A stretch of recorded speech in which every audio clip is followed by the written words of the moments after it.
I would have hit it if you gave me time. You purposely ignored me. I did not. You saw me standing I there. did see you standing there, but I didn't see you saying anything.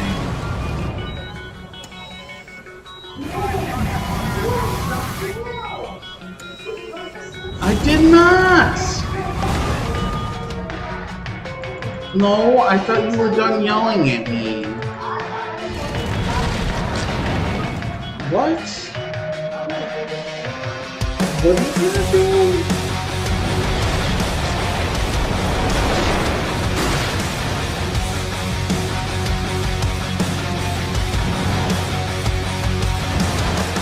Like an unsung melody, the truth is waiting there for you to find it. It's not a blight but a remedy, a clear reminder of how it began. Deep inside your memory, turn away as you struggle to find it. You heard a call as you walked away, a voice will come from within the silence, and for what seemed an eternity, you waited and hoping it would call out again. In the shadow beckoning, then your fear seemed to keep you blinded. You held your guard as you walked away. When you think of this forsaken, listen to me now. You need never feel broken again. Sometimes darkness can show you the light.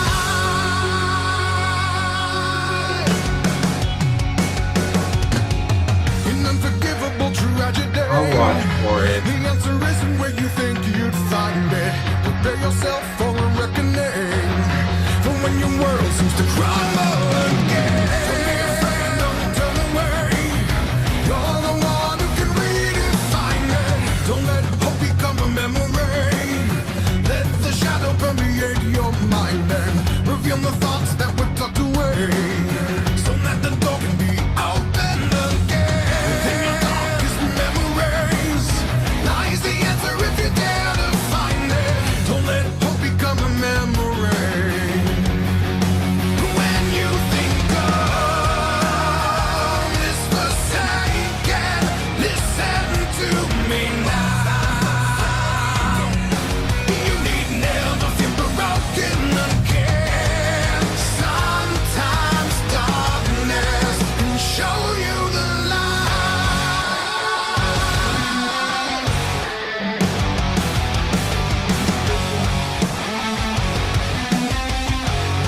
I'm not going to nag or yell. It's not about you. It's about the situation, not you. Throughout these months, since after we had the flu, I've been wrecking my brain trying to figure out what went wrong. And I blame myself because I should be there for you to make sure that you're well. But it's my fault, I feel like, because I've never been around someone with an actual diagnosed illness before.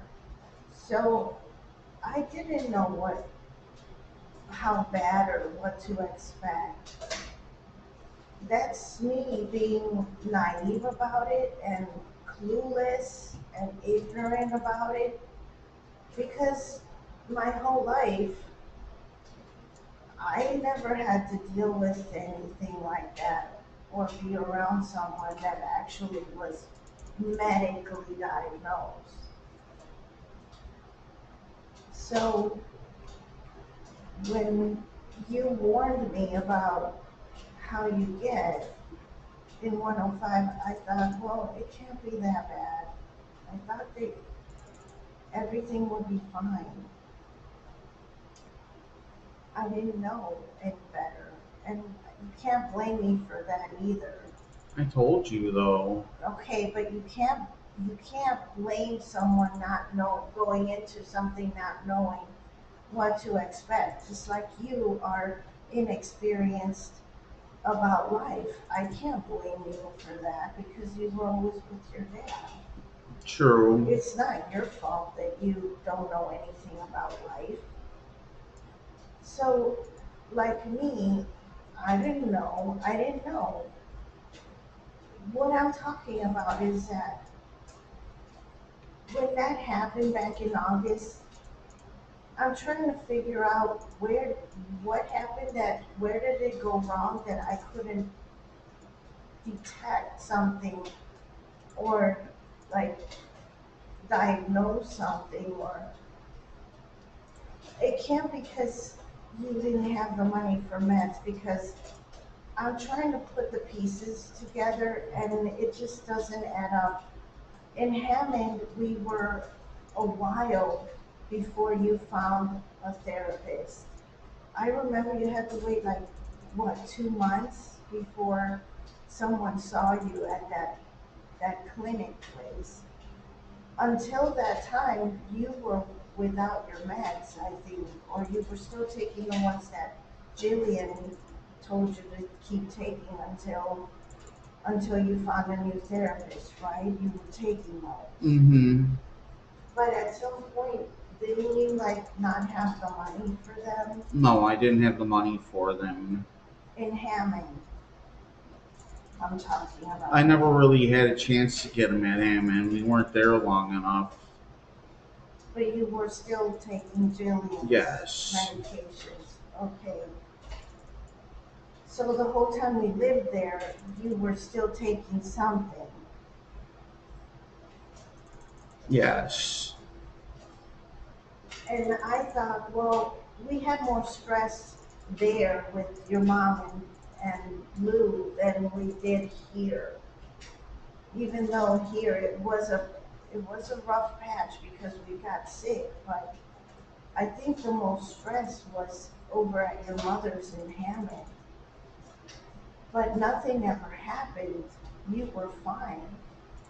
So it can't be the stress that caused it, because there was more stress there dealing with your mother's shit.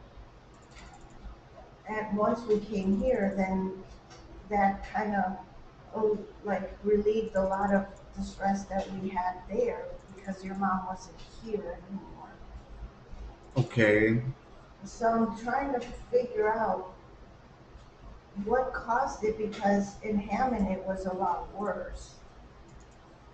And through the flu season we had, you were sick, but you were okay.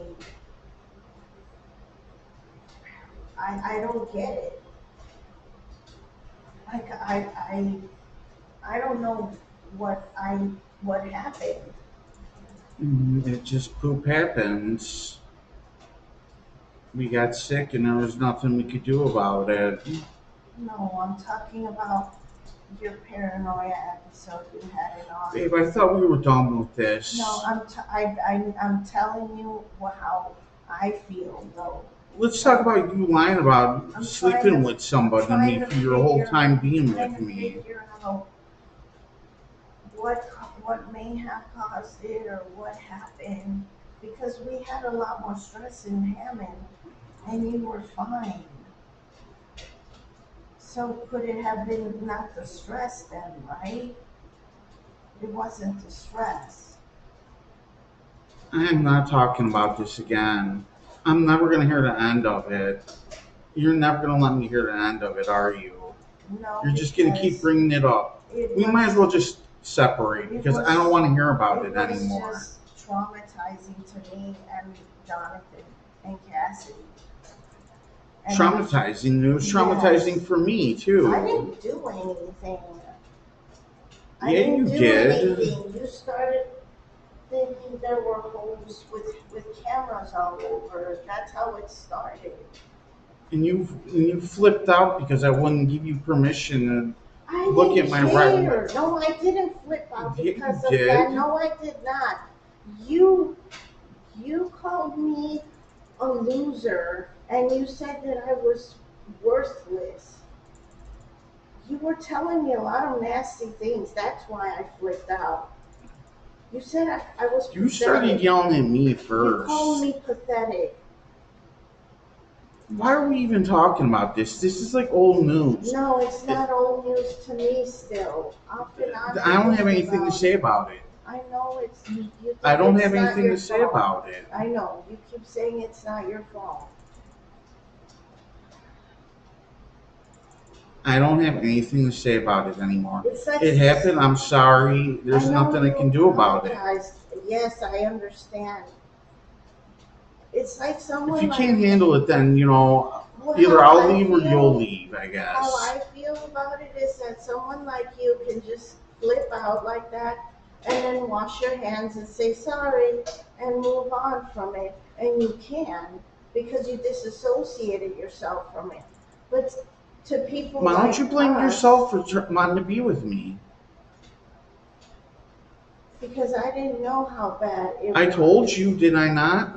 But you never got like this in Hammond or in 109. Trying to rationalize something is not going to help.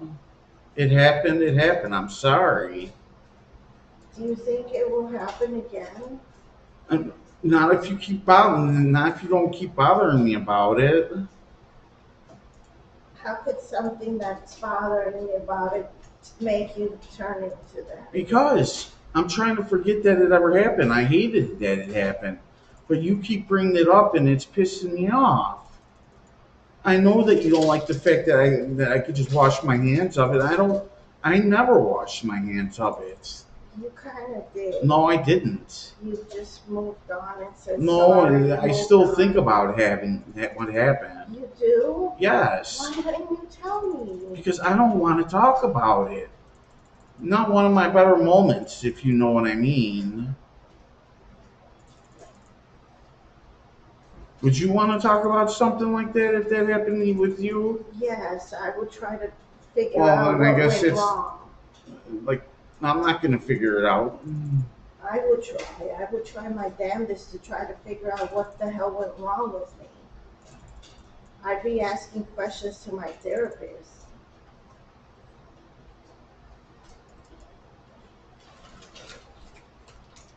Are these the new ones? I've had them for a while. I'm still taking the ones that I had.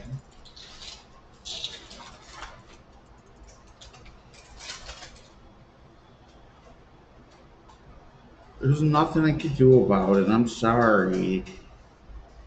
I love you, Joe. I love you too. I just wish I love it you never so happened, much. to be honest with you. I love you so, so much. I love you too, babe. Can we get a couch or something so I could sit down here? Yeah, I know. That would help, wouldn't it?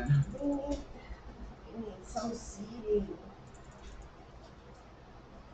Yeah, I know we do. Like a couch so that when your brothers come over, we can have a place to sit down. Yeah, I know. That would help. Maybe your dad can come in and he can sit down. And maybe in the next 10 years, right? Well, you said he's worried about COVID. I think so.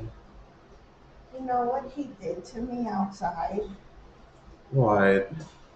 It's not mean. He didn't do anything mean. But he was acting a little strange towards me though. So when you and your brother came in, because he had to go, you had to get something, a tool or something, I don't know. He asked me, where'd they go? Where'd they go? And I said, they're inside if you want to go in. And he stood out there, he like checked everything, then he walked away from me and got in his car and sat there and stayed in there. I don't know. While I was still talking. My I'm dad's like, this brick wall. he didn't come back out of the car. I He had to didn't want to come in. I don't know. he, he left me there, standing there alone. So I came back in. He just sat in his car with the door closed. I don't know. Like, my dad's a weird person. Like I wasn't even near Maybe he him. he didn't want. Maybe he didn't think that you were gonna come out. Who knows? It's possible what he was thinking. That you weren't coming back out. No, that you wouldn't be coming out. Maybe you surprised them. Oh, then I wasn't gonna come out and greet them. But Exactly. that's the respectful thing to do. It's courtesy to go out. My family would never do that. Dave, he may be an asshole and everything, but when He we has go, manners. yeah, when we go visit, he's the first one to come out and greet us. Like he'll say, "Hey, come on in." And, like all of them come out and say, "Hey, come on in." Like he makes sure that we see him. That's one thing I guess about Hispanic families is that we're not like that. We come out. We're gonna say hello. Even the Andersons were that way too, though. Like if we came to visit, they would come out and hey, how's it going? And they. The only weird thing about his family, Farmer Bob's family, is that when we did show up at their doorstep, they'd come out and talk to us. They wouldn't allow us to go inside. And then I would ask him, why am I not allowed to go inside? Do they not like me? And he said, no, it's just that they're embarrassed. And I said, why? And he said, because they're hoarders. Oh, So they would always come out and greet us and talk to us outside. But I don't remember any day that they never came out. So to me, that's just, it's manners. Like, it'd be rude for me to stay inside and then you got your family out there and then it'd be like, well, she didn't come out to meet us. That would be very rude. yeah, it would be. So I came out to say hi and It might have surprised them. I don't know. I don't understand that. It's the polite thing to do.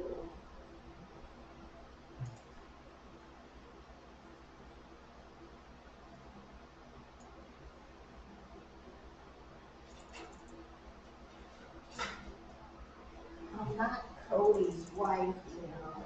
I know.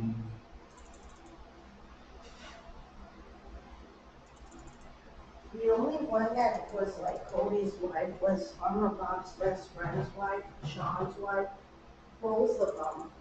The first wife and his second wife, he remarried. With the second lady, she was just as bad. I remember going there with Farmer Bob once in a blue moon. I'd go there. We'd be in his garage. They'd be chatting away, rambling, and I was the only woman in the garage sitting with them, listening to their nonsense about cars and stuff. And I recall his first wife, never went out to say hi to me. She knew I was out there, and not once did she come out to say hello. Then he found another stupid ass woman at a bar, and not even like 6 months later, he marries this woman he just met at a bar in DeKalb. So he remarries, and I thought the second wife would be a lot friendlier. Oh no, she was just as bad. Both white women. They were equally about the same, their personalities and everything. The first wife never came out. And when she did come out, she was yelling at him about stop complaining and nagging and something. It was told, there was always something wrong. I remember she came out one day and she was pissed because he had left the heat on in the car all day and their daughter was in there and she was very little. And I guess the baby girl came in and she complained to her mother that she was extremely hot. I remember she came out and she blew up in front of me and Barbara. She didn't care. She was a total B word. I tried to say hi to her. Never. She never wanted my friendship. She told me to fuck off. The second wife, I was in the garage once. I visited with our mom and their Sean. They're rambling on. Never once did she come out to say hello either. She stayed in the house and she only came out when I wasn't there. If Farmer Bob visited alone, she would come out and hang out with them and have a beer with them. When I was with him and Sean was there and she was there, not once did she go out. She didn't say hi, she didn't ask me to come in. Like, I don't understand. That's just wrong. Yeah, it is. They were very rude, both of them, equally very rude.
Did you ever talk to her?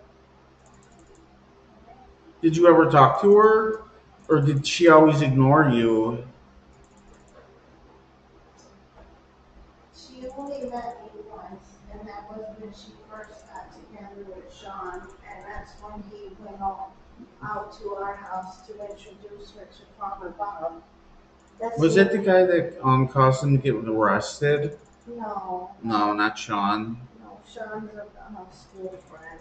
Oh, okay. He came there only the first time she came out. Of course, the first time they see you, they're gonna act like they're all nice and friendly. But after that, she changed. Like, she didn't want to say hi. She didn't want to talk. She only met me once, and the one time she was acting all nice and friendly. And that was just because, first time meeting the friends, his friends and stuff. But Yeah, she after, was on her best behavior. yes, but she wasn't like that at all. She was just The first dirty one was yacht. even worse. The first one, she had money and she was a total snob. That white lady, she was like, yeah, she was bad.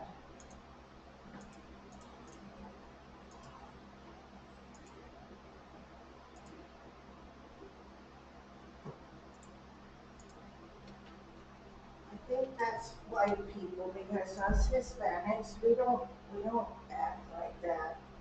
Like if you go visit family or something, they come out, they greet you, they come in, they invite you in, they start cooking and making food. I don't know. And like his Farmer Bob's family is just as rude when they do invite you in. I remember one time we came, bunch of times actually. We were in Jackie's house, his sister's, that I can't stand. I wish she would die. And I remember she back then, before she was a speech therapist, she was a hairstylist. And so she found out would go over and she would cut his hair. I remember I was sitting in her kitchen just watching her cutting her brother's hair, and we'd come over and then my kids would be there. Not once did she offer us anything to drink, not even a glass of water. She never asked if we wanted anything. No, not one, not even a glass of water. And I'd be like, okay, that's just straight out rude. Because we were sitting in her house for hours. You would think that she would ask if we wanted something to drink, some pop or water, at least water.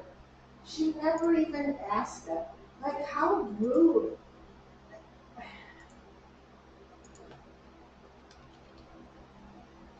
That is pretty rude. It's very rude. Extremely rude. My mom always made sure that someone had at least a cup of coffee, or if she started cooking, she would offer. Like she would always start making. I remember when Cassidy's dad would come over, like we'd have him over. She would she would start from scratch just for her dad. She would start fried chicken, homemade fried chicken, just for him. And it was the best chicken he has ever tasted. He told me that. He said that my mom's fried chicken was to die for. She always made it extra crispy, and then like the To be juice. honest with you, I've never had good homemade fried chicken. She made it really good. I don't know how she kept the breading on it, but it was crispy and flaky, and then inside was juicy. Like I don't know how she did that, but I wish she was still around because she would make you fried chicken and she would cook you some rice. Her rice was always so good too. Like she made it just like it never got like soggy or anything like I make it. And she was really good with tamales, homemade tamales she would make. And my aunt too, they were just experts on those things. Now they're both dead. But like it's just like I never learned. They just knew how to make those things. My aunt would always make homemade tamales for Christmas. Her specialty was Christmas tamales, Mm, and they would just come out so good. and it would come out delicioso, huh? But they're gone.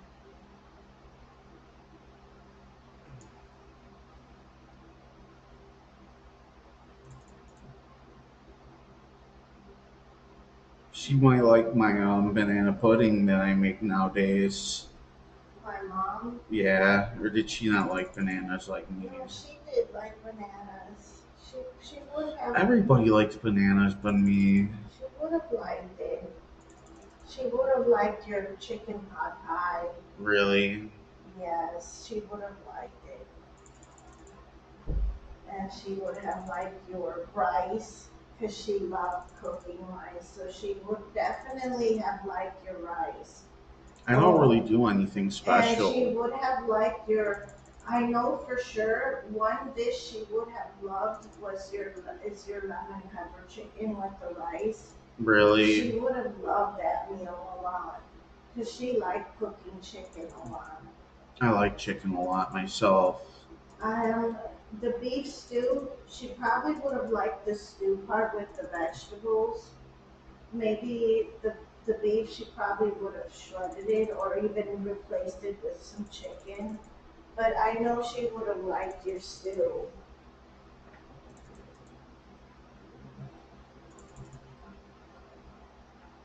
Mama Bob never cooked for my mom. Really? Did he even cook ever? No. Probably didn't know how She to. didn't like him at all. She did not like that man at all. I could see why she didn't. He doesn't sound very intelligent or like a good person. And she knew that. She knew he wasn't a good person and she couldn't stand him. He likes to talk shit about me, but like I could probably do so many more things than he can. I could cook, I could fix computers. I might not be able to like fix cars and do all that stuff, but in general knowledge, I probably destroy them and everything.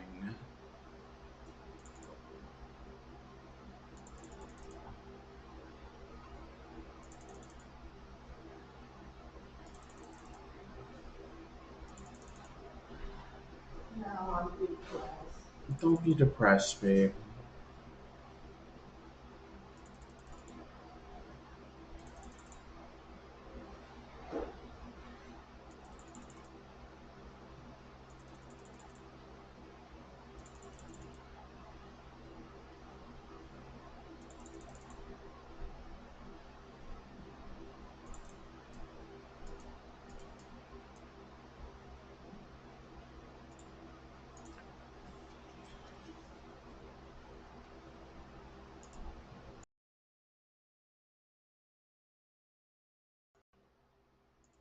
You ain't an open it when called out again. In the shadow beckoning, then your fears seem to keep you blinded, and you're gone as you walked away. When you think of this forsaken, listen to me now. You need never feel broken again. Sometimes darkness can show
like but a remedy.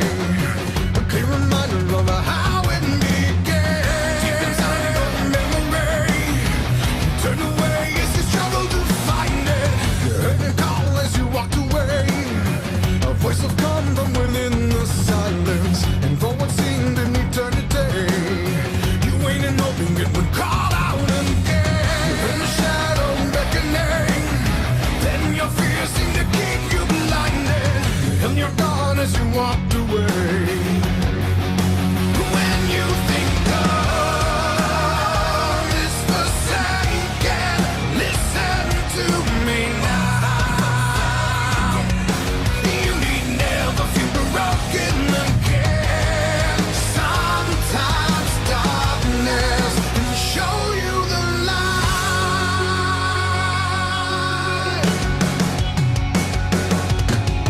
In unforgivable tragedy, the answer isn't where you think you'd find it. Prepare yourself for a reckoning, for when your world seems to crumble again. Don't be afraid, don't turn away. You're the one who can redefine it. Don't let hope become a memory. Let the shadow permeate your mind and reveal the thoughts that were tucked away, so that the door can be opened again. Within your darkest memories lies the answer if you dare to find it. Don't let hope become a memory. When you think of this forsaken, listen to me now. You need never feel broken again. Sometimes darkness can show you the light.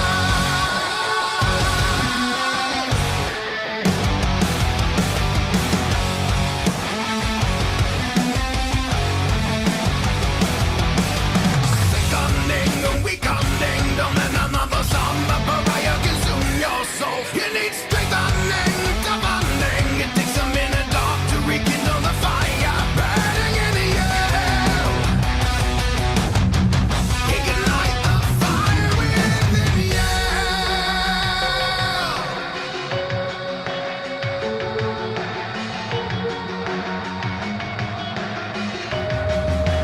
When you think of this forsaken, listen to me now. You need never feel broken again. Sometimes darkness can show you the light. Don't ignore, listen to me now. You need never feel broken again. Sometimes darkness can show you the light.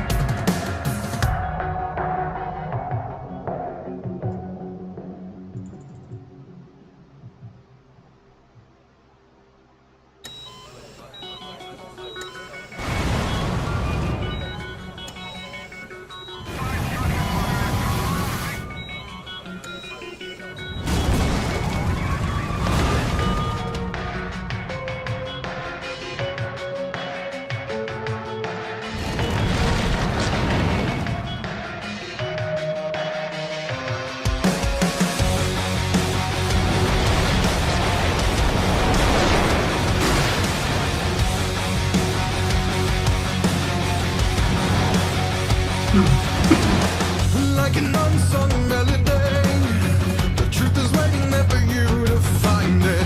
It's not a blight but a remedy, a clear reminder of how it began. Deep inside your memory, turn away as you struggle to find it.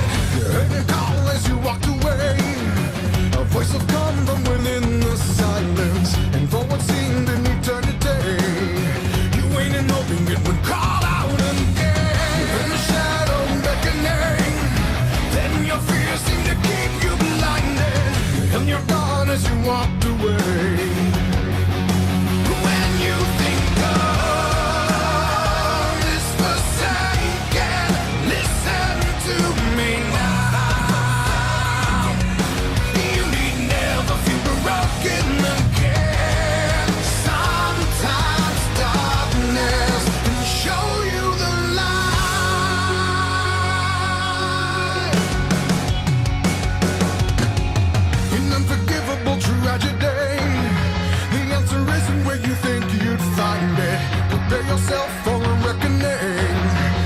when your world seems to crumble again. Don't be afraid, don't turn away.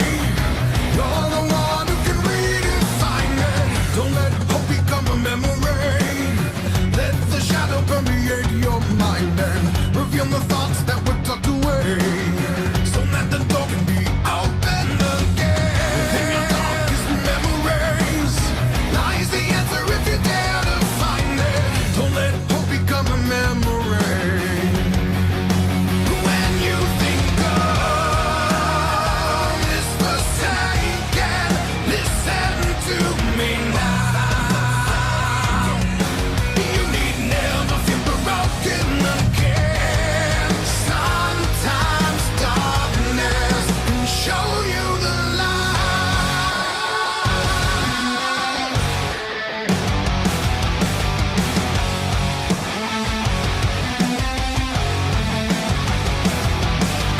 Sickening and weakening, don't let another somber pariah consume your soul. You need strengthening, toughening. It takes a minute off to rekindle the fire burning in you. Ignite the fire within you.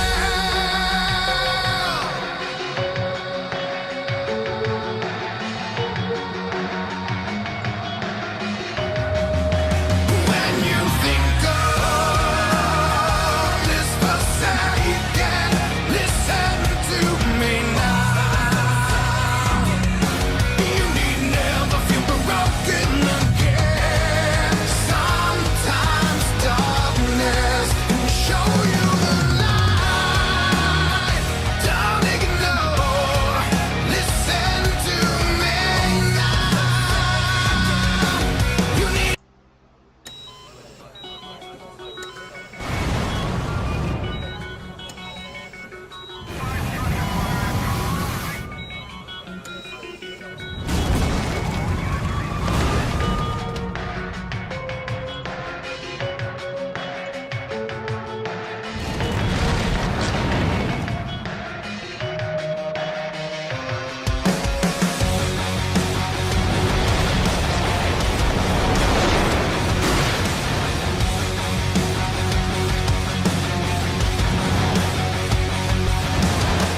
like an unsung melody. The truth is waiting there for you to find it. It's not a blight but a remedy. A clear reminder of how it began. Deep inside your memory, you turn away as you struggle to find it. You heard a call as you walked away. A voice will come from within the silence, and for what seemed an eternity, you wait and hoping it would call out again. You heard the shadow beckoning, then your fears seem to keep you.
Oh my god.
use cheese.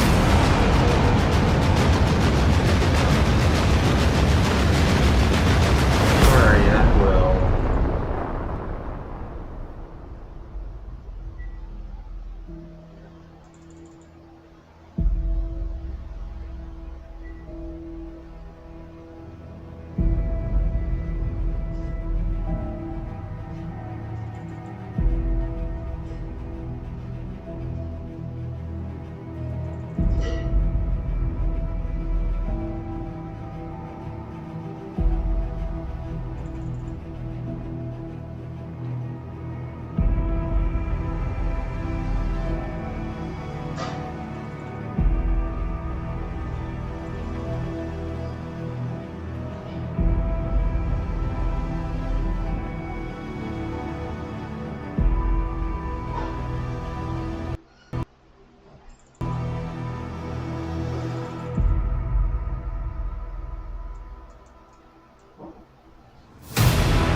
It's for you.